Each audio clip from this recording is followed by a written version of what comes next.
Hello again, everyone. Edwin Learnard back once again.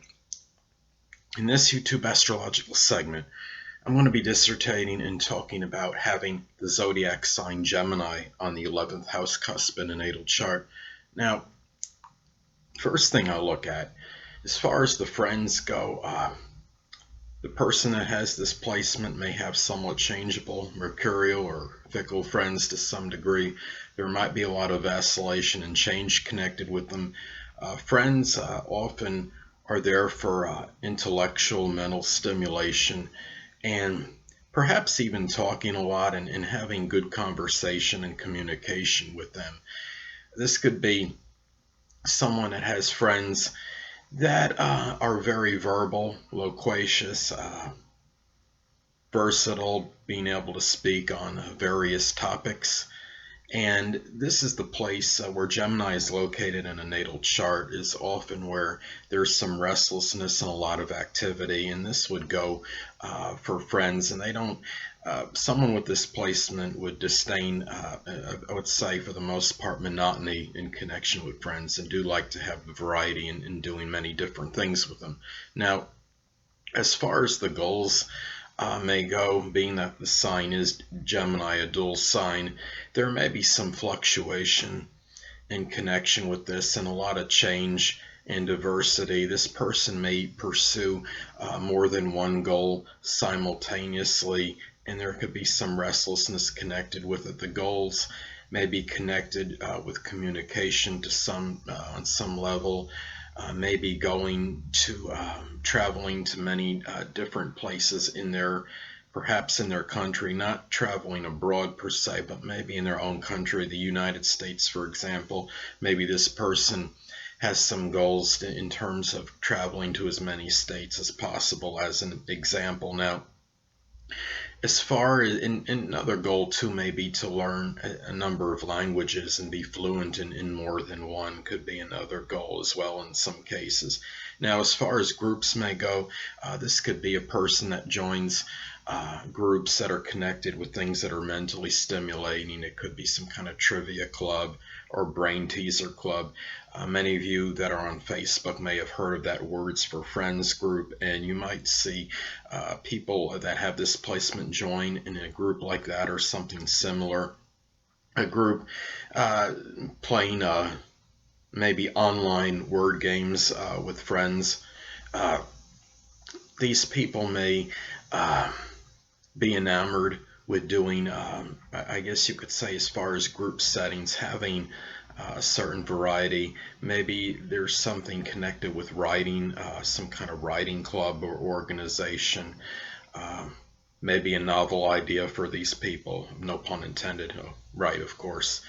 And the thing to look at too is that this house is connected with humanitarian endeavors, and Gemini is associated with the hands and dexterity, so it wouldn't surprise me for a number of these people that there's something where they may do some kind of humanitarian or philanthropic work connected with the hands, such as maybe doing something with carpentry, maybe for people that are either maybe disabled, don't have their physical faculties at 100%.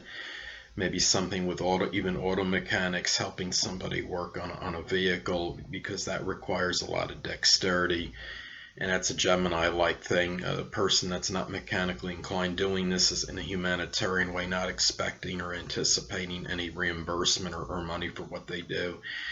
So perhaps helping people that have difficulties in communication of some kind, such as not being able to speak or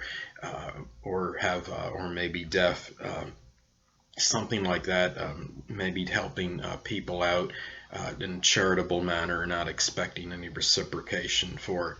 Now, another thing that is associated with Gemini on the cusp of the 11th house, so look at the kind of friend that this person can be. And in many cases, Leo will be rising, and of course, Leo is a very loyal and steadfast sign, and very persistent, and and they express unbridled loyalty. However, when you look at this, Gemini being on the cusp, there will still be strong loyalty, of course, with Leo if Leo is rising. However, there still might be some fluctuation as far as the friendship goes. This person may see someone for a little bit and hang with them for a certain amount of time, and then they might kind of dissipate into thin air. Then they come back again, not necessarily forgetting about them completely, but because of the restlessness and variety that is associated with this position. And you see, it could be that as a friend, they may also be seen as very loquacious, very talkative, and someone that likes to talk up a storm about various subjects and being well informed.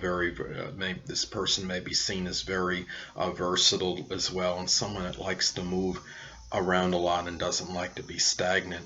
Now, the 11th house is also associated with the stepchildren, so if applicable, if this person does indeed have stepchildren, they may embody like Gemini-like characteristics. It doesn't necessarily mean that any one of the stepchildren will have Gemini prominently placed in the horoscope, though that is possible, of course.